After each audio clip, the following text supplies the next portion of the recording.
Председателят на парламентарната група на Патриотичния фронт Валери Симеонов и други депутати от Патриотичната коалиция приеха на среща в Народното събрание представители на гражданско сдружение Баненска буна 2011 по повод тревожната информация за подготовка на строежа на сметището в разложкото село Баня.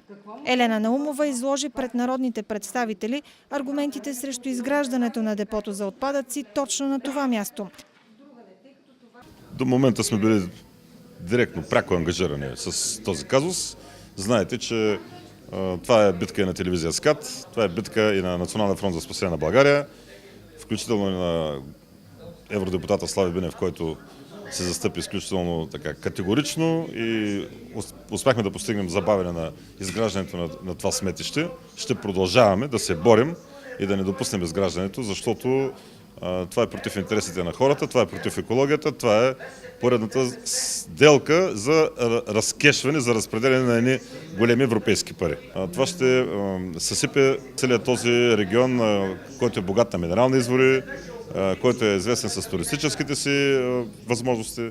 Така че аз не мисля, че трябва интересите на една шайка, на една група лакоми политици и хора кръгове около управляващите, че трябва да пожертват бъдещето на децата на този чудесен край.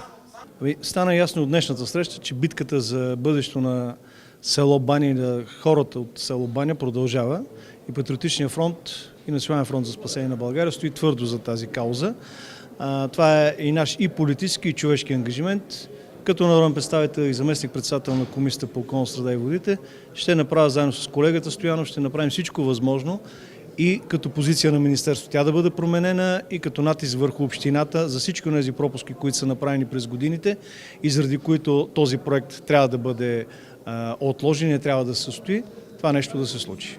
Борбата продължава, няма да е лесно, защото изглежда община Разлог вече е към финализиране на процедурите и най-вероятно по техно усмотрение ще започне и реализацията на този проект. Правим ние всичко възможно от Патриотичен фронт, така както и го има в нашите предизборни ангажименти към жителите на село Баня и целия регион. Направим всичко възможно наистина този нецелесообразен проект да бъде стопиран.